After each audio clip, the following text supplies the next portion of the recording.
चलो बच्चों, तो आज हम लोग इंग्लिश में चैप्टर नंबर 6 शुरू करते हैं, जिसका नाम है द 100 रेसेस पार्ट 2। देखो, इससे पहले जो चैप्टर नंबर 5 देखा था ना, उसमें द 100 रेसेस पार्ट 1 में हम लोगों ने स्टोरी शुरू की थी। ये उसी की स्टोरी जो है वो कंटिन्यू है इसमें पार्ट 2 में। कि पार्ट 1 में हमने एक गर्ल के बारे में, एक लड़की के बारे में समझा था, वांडा पेट्रोन्स्की, जो पुअर गर्ल थी और जिसे जो है वो उसकी क्लास की दूसरी दो लड़कियां, पैगी और मैडी, वो दोनों जो है वो उसे हमेशा चिढ़ाती रहती थी। ये पार्ट 1 में हमने समझा था ना कि उसे हमेशा चिढ़ाते रहते थे और उसे खासकर चिढ़ाते थे उसके ड्रेसेस के बारे में। जब एक बार पैगी ने वांडा से पूछा था कि तुम्हारे पास कितनी ड्रेसेस हैं, तो वांडा ने मजाक में कह दिया था उसे कि भाई मेरे पास 100 ड्रेसेस हैं।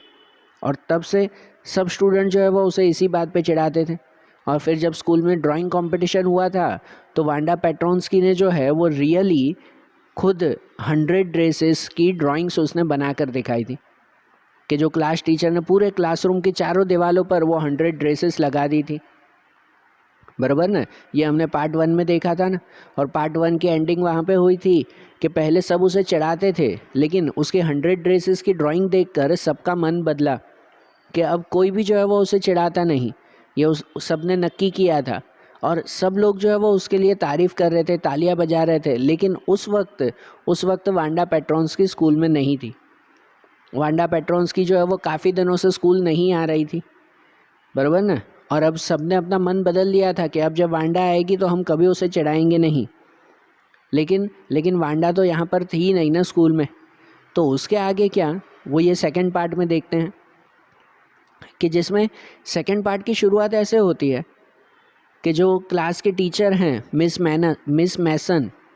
मैसन जो क्लास के टीचर हैं, वो जो है वो एक लेटर लेकर, एक नोटिस लेकर, एक लेटर लेकर जो है वो क्लास में आते हैं। और क्लास में वो लेटर रीड करके पूरे स्टूडेंट्स के बीच में वो घूमते हैं। चेहरे पर जो है वो उनके फेस पर चिंता होती है, क्योंकि वो लेटर ही वैसा था। उन्होंने सबको बताया, सब स्टूडेंट को बताया कि ये लेटर जो है वो वांडा के फादर का है। लेटर किसका था? वांडा के फादर का, कि जिन्होंने ये स्कूल के लिए लेटर लिखा था।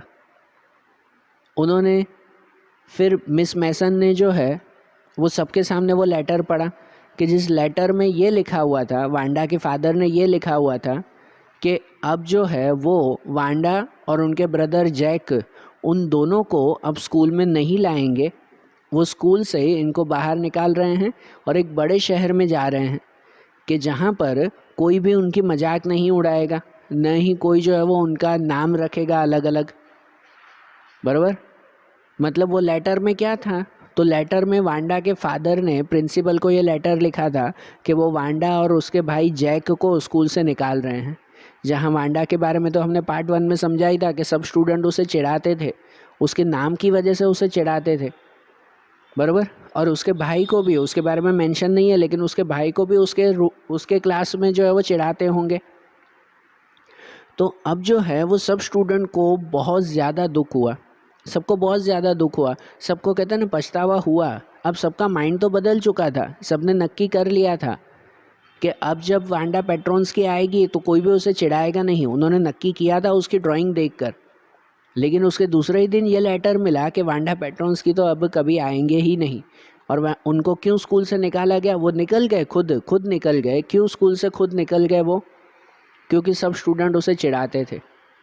आप खुद ही इमेजिन करो कि कितना बुरा लगे अगर, कि भाई हमारी वजह से कोई स्टूडेंट स्कूल छोड़ के चला गया। किस वजह से? कि भाई हम सब उसे चिढ़ाते थे इसीलिए।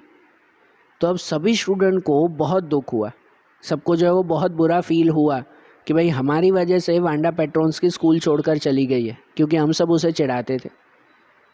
मिस मैसन जो क्लास टीचर थे, क्लास टीचर ने सब स्टूडेंट को समझाया कि आप लोगों ने बहुत गलत किया है उसको चिढ़ाकर, कि भाई इस तरह से किसी को भी इतना ज़्यादा नहीं चिढ़ाना चाहिए कि भाई उसे इस तरह का कदम उठाना पड़े, मतलब उसे स्कूल से ही निकल जाना पड़े।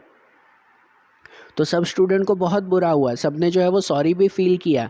लेकिन अब क्या, अब तो देर हो चुकी थी ना। वांडा पेट्रोन्स्की तो स्कूल से चले गए थे और सभी स्टूडेंट्स के बीच में सबसे ज़्यादा दुख था, सबसे ज़्यादा उदास थे, वो कौन थे? तो पैगी और मैडी। बराबर ना। ये दोनों सबसे ज़्यादा उदास थे क्योंकि चिढ़ाने की शुरुआत इन्होंने ही की थी ना, बराबर ना। उन्होंने ही तो चिढ़ाने की शुरुआत की थी, वही तो सबसे ज़्यादा उस वांडा पेट्रोंस्की को चिढ़ाते थे, पैगी और मैडी, वही सबसे ज़्यादा दुखी थे। और उनमें से भी सबसे ज़्यादा दुखी थे वो थे मैडी, उनमें से भी सबसे ज़्यादा ये मैडी दुखी थे। क्यों क्यों वो दुखी थे? क्योंकि जैसे वो पार्ट 1 में हमने देखा था कि मैडी जो है वो हमेशा यही चाहती थी कि वांडा पेट्रोंस्की को न चिढ़ाया जाए। वो पैगी को भी समझाने वाली थी कि भाई उसे चिढ़ाना बंद कर दो, लेकिन उसे डर था ना, उसे डर था कि अगर वो पैगी को कह देगी कि भाई वांडा को चिढ़ाना बंद कर दो तो पैगी जो है वो वांडा को छोड़कर उसे चिढ़ाने लगेगी। इसलिए अब मैडी को ये पछतावा हो रहा था कि उसने सही टाइम पर सही कदम क्यों नहीं लिया, कि उस वक्त उसे डर था, इसकी वजह से उसने पैगी को नहीं रोका। अगर वो डर छोड़कर उसी वक्त अगर पैगी को रोक देते तो शायद जो है वो वांडा पेट्रोंस्की स्कूल छोड़कर नहीं जाते। बराबर, सही बात था ना। मैडी का जो है वो ये सोच सही थी कि मैडी अगर पहले ही पैगी को रोक देती ना कि चलो अब उसे चिढ़ाना बंद कर दो, स्ट्रिक्टली अगर हम अपने फ्रेंड को भी बोल देते कि अब उसे चिढ़ाना बंद कर दो, तो शायद जो भी सिचुएशन हो कम से कम वांडा पेट्रोंस्की स्कूल छोड़कर तो नहीं जाती, बराबर ना। और उस वक्त मैडी ने जो है वो ये डिसाइड किया कि आज के बाद कभी अगर फिर से ऐसी सिचुएशन हुई ना कोई भी स्टूडेंट के लिए, तो वो उसके ऊपर स्टैंड ज़रूर लेगी, मतलब वो उसका सपोर्ट ज़रूर करेगी। अब जो है वो किसी को वो चिढ़ाएगी नहीं और ना ही पैगी को चिढ़ाने देगी, बराबर। मैडी ने मन ही मन नक्की कर लिया था। और उसने जब पैगी को देखा तो पैगी के फेस पर भी जो है वो क्या कह सकते हैं कि दुख था, वो भी उदास थी। वो भी इसलिए ही उदास थी कि भाई उसकी वजह से वांडा पेट्रोंस्की स्कूल छोड़कर चली गई है। पैगी को मन ही मन तो ये दुख था ही ना कि भाई मैंने ही चिढ़ाना शुरू किया था कि मेरी वजह से वांडा पेट्रोंस्की चली गई है, लेकिन अब क्या करें। तो अब जब दोनों बात कर रहे थे ना पैगी और मैडी, तो उन दोनों ने डिसाइड किया कि वो एक काम करेंगे कि वो जो है वो उसके घर पर जाएंगे, जहाँ पर वो बॉन्जिंग हाइट्स में रहते थे, वो स्लम जैसा एरिया भाई जहाँ रहते थे, कि भाई वहाँ उसके घर पे जाएंगे और उसके घर पे जाकर जो है वो उससे माफ़ी मांगेंगे, उससे सॉरी कहेंगे। दोनों ने नक्की किया कि चलो ठीक है, स्कूल के बाद जो है वो वहाँ पर जाएंगे। स्कूल ख़त्म करके दोनों जो है वो वहाँ पे पहुँचे, बराबर, उस रास्ते पर पहुँचे, वहाँ वांडा पेट्रोंस्की के घर तक पहुँचे। वही एरिया कि जहाँ पर सबके जो है वो छोटे छोटे घर थे, वो जब ढूंढ के वांडा के घर तक पहुँचे तो उसका घर भी जो है वो छोटा सा था लेकिन क्लीन था, नीट एंड क्लीन हाउस था, लेकिन घर के बाहर लॉक लगा हुआ था, बराबर। घर के बाहर जो है वो लॉक लगा हुआ था। उन्होंने आसपास से पूछा कि भाई ये लोग कहाँ गए हैं, तब पता चला कि वांडा पेट्रोंस्की वो अपनी फैमिली के साथ ये सिटी छोड़कर ही चले गए हैं, बराबर, सिटी छोड़कर ही चले गए हैं कि वो तो दूसरे शहर चले गए। अब उन दोनों को दूसरा सबसे ज़्यादा दुख हुआ कि उन्होंने सोचा था कि कम से कम सॉरी कह के वो सब चीज़ों को सुधारेंगे, कहते ना अपना पश्चाताप करेंगे कि भाई जो भी गलती हुई है उस गलती की माफ़ी वो वांडा से मांगेंगे। दोनों पैगी और मैडी ने नक्की किया था, लेकिन अब कैसे करें, अब क्या किया जाए। अब तो वो सामने थी ही नहीं ना, वो तो शहर छोड़ के ही चले गए हैं, तो अब कहाँ गए हैं ये कैसे पता चले, बराबर। कि जहाँ पर जो है वो क्या कहते हैं कि अब उनके पास सिर्फ़ और सिर्फ वांडा पेट्रोंस्की की यादें थी और उसकी 100 पेंटिंग्स थी। कि जब वांडा पेट्रोंस्की गई थी ना, तब उसने जो है वो क्या कह सकते हैं कि ये 100 पेंटिंग सिर्फ यहाँ पर वो छोड़कर आखिरी बार वो चली गई थी, अब और कुछ था ही नहीं। तो अब क्या किया जाए। तो अब दोनों ने ये फाइनली डिसाइड किया, पैगी और मैडी ने ये फाइनली डिसाइड किया कि अब वो और तो कुछ भी नहीं कर सकते, और तो कुछ नहीं कर सकते, लेकिन जो है स्कूल से वो कौन से सिटी में गए हैं उसके बारे में शायद अगर इन्फॉर्मेशन मिल जाए तो वो वहाँ पर लेटर लिखकर जो है वो सॉरी बोलेंगे, ठीक है ना। वो दूसरे शहर में चले गए हैं, कहाँ चले गए वो तो पता नहीं है, बराबर, लेकिन जहाँ भी गए हो अगर उसका एड्रेस मिल जाए तो उस एड्रेस पर वो लेटर लिखकर उसे सॉरी कहेंगे ना, बराबर ना। जहाँ पर उन दोनों ने जो है वो ये नक्की किया कि चलो एड्रेस फाइंड करेंगे, स्कूल में से उनको एड्रेस मिली कि वो दूसरे सिटी पर कहाँ गए हैं, कि जहाँ पर जो है वो उन दोनों ने उस एड्रेस पर अब लेटर भेजना नक्की किया। उन्होंने अच्छा खासा जो है वो लेटर लिखा, बराबर, सही से उन्होंने लेटर लिखा कि एक फ्रेंडली लेटर था वो, और कुछ भी नहीं, कि जिसमें वांडा पेट्रोंस्की ने इतनी अच्छी ड्राइंग बनाई थी, उस ड्राइंग की तारीफ़ थी, सॉरी लिखा हुआ था कि भाई उनकी वजह से उसको ये सिटी छोड़कर, स्कूल छोड़कर चले जाना पड़ा, बराबर ना, कि उन्होंने वो लेटर भेज दिया। अब वो भेज दिया, अब उसका आंसर आएगा या नहीं आएगा, वो दोनों को कोई भी तरह का जो है वो भरोसा नहीं था, मतलब पता नहीं था ना कि वो नए शहर में जो है वो पता नहीं वो लेटर उसके पास पहुंचेगा या नहीं, वहाँ से रिप्लाई वो करेंगे या नहीं करेंगे।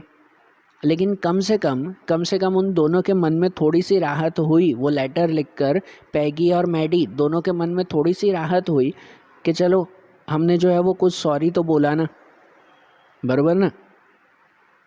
अब उसके बाद जो है वो ये टाइम बीतता गया।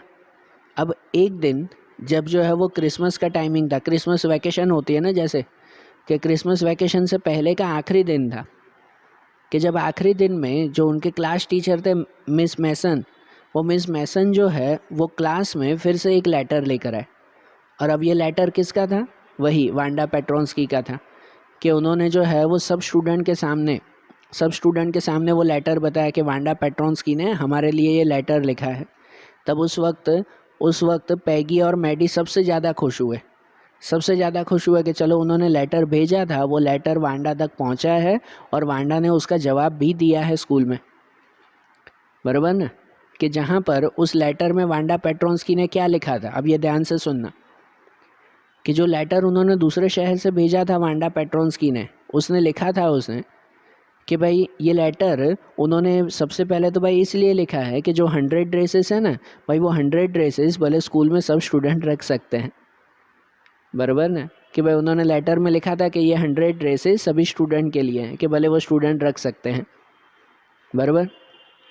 और वो कह रही थी कि भाई उन्हें चिंता नहीं है, क्योंकि वो जो नए शहर में आए हैं उस नए शहर में उनके पास दूसरी नई 100 ड्रेसेस हैं, बराबर। वांडा पेट्रोंस्की ने क्या लिखा था लेटर में, कि नई सिटी में उसके पास दूसरी नई 100 ड्रेसेस हैं, हो ही सकती है ना, बराबर ना। भले उसके पास पैसे नहीं, लेकिन उसका दिल तो इतना बड़ा था ना कि भाई उसके पास दूसरी 100 ड्रेसेस हैं, कि उसके पास दूसरी 100 ड्राइंग्स थी उसके पास। उसने लेटर में ये भी लिखा था कि पैगी और मैडी को जो ड्रेसेस पसंद है ना, वो ड्रेसेस वो अपने पास रख सकती हैं। उन्होंने लेटर में लिखा था, टीचर को कहा था कि भाई पैगी को जो है, जो रेड कलर की जो ड्राइंग है, मतलब जो रेड कलर की ड्रेस है वो उसको दी जाए, और जो ब्लू कलर की ड्रेस है वो ब्लू कलर की ड्रेस वो मैडी को दी जाए, बराबर। और सबके लिए जो है वो क्रिसमस की क्या कह सकते हैं, ग्रीटिंग्स दी थी, क्रिसमस ग्रीटिंग्स जो है वो सबके लिए दी थी उन्होंने। तो ये लेटर सुनकर सबको जो है वो खुशी हुई, कि जिसमें हाँ और भी लिखा था उस लेटर में कि भाई वो वहाँ पर नए स्कूल में बहुत अच्छे हैं, कि भाई नए स्कूल में जो है वो फ्रेंडली टीचर्स हैं, सब जो है वो फ्रेंड्स भी अच्छे हैं। लेकिन फिर भी उस वांडा पेट्रोंस्की ने लिखा था, फिर भी वो इस पुराने स्कूल को मिस करती हैं। देखा, पुराने स्कूल में कोई उसके साथ बात नहीं करता था, सब उसे चिढ़ाते थे, फिर भी जो है वो उसे मिस करती है। कि जहाँ लास्ट में लिखा था कि इस पुराने स्कूल में उसके सबसे अच्छे फ्रेंड वो पैगी और मैडी ही थे, बराबर ना। ये इसका सबसे बड़ा रिप्लाई था, या उसके लेटर में कह सकते हैं ना, उसकी सबसे बड़ी बात थी कि जो दो लड़कियां हमेशा वांडा को चिढ़ाती रहती थी ना, वांडा ने लेटर में वही लिखा कि वही उसकी सबसे अच्छी दोस्त थी, बराबर। मतलब वो किसी से बात नहीं करती थी, वांडा कभी किसी से बात नहीं करती थी, पैगी और मैडी हमेशा उसे चिढ़ाते रहते थे, लेकिन फिर भी वांडा पेट्रोंस्की ने मनी मन उसे अपना दोस्त बना के रखा था। वांडा पेट्रोंस्की जो है वो पैगी और मैडी को अपना सबसे अच्छा दोस्त मानती थी, और ये बात जो है वो अब उसने इस लेटर में लिखी थी। अब ये सुनकर जो है वो पैगी और मैडी को खुशी भी हुई और दुख भी हुआ, कि जहाँ पर उन्हें क्या कह सकते हैं कि एक तरह का दुख भी हुआ कि जो हमें हमेशा अच्छा दोस्त मानती थी, हम उसे ही हमेशा चिढ़ाते रहते थे, बराबर ना। ये एक तरह से वो भी कह सकते हैं कि जैसे कहते हैं ना कि कोई भले ही हमारे साथ कितनी भी बुराई करे, हम तो उसके साथ हमेशा अच्छा ही करते रहेंगे। ये नेचर जैसे वांडा का था कि पैगी और मैडी ने उसे इतना चिढ़ाया, हमेशा चिढ़ाते रहते थे, लेकिन फिर भी वांडा ने जो है वो लेटर में ये लिखा कि पैगी और मैडी मेरी सबसे अच्छी दोस्त हैं, बराबर। सो अब जो है वो पैगी और मैडी को खुशी भी हुई, मन ही मन थोड़ा दुख भी था कि उन्होंने चिढ़ाकर बहुत गलत किया, लेकिन खुशी भी हुई कि वांडा पेट्रोन्स्की जो है वो उसे अपना दोस्त मानती है। सही बात है ना। अब जब जो है ये कंप्लीट हुआ और आखिरी एक सीन दिया हुआ है कि जब पैगी और मैडी दोनों जो है वो अपनी अपनी ड्राइंग्स देख रहे थे। कौन सी ड्राइंग?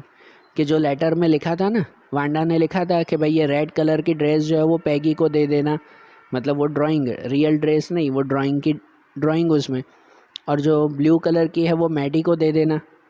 तो वो जो उसे देख रहे थे तब उनकी आंखों में जो है वो आंसू भी आ रहे थे, बराबर। उन्हें खुशी भी हो रही थी, दुख भी हो रहा था कि इतनी अच्छी ड्राइंग देखकर।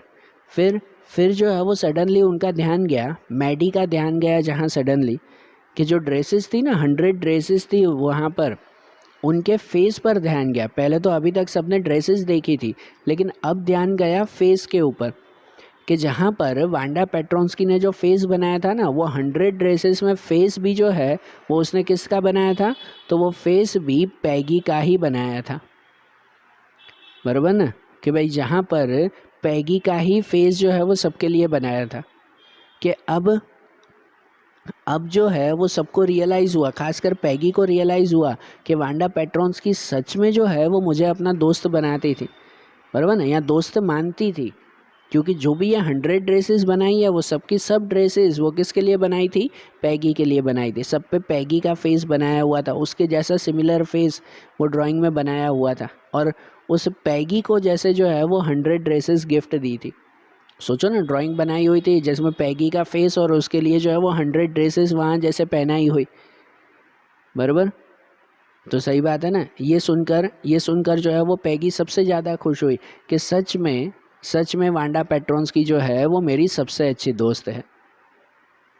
ठीक है, आई बात समझ में? तो देखो, आज जैसे हमने ये चैप्टर देखा ना, वैसे ही अब इंग्लिश के दूसरे चैप्टर्स वो अब हम लोग अगले वीडियोस में देखेंगे। Okay, thank you.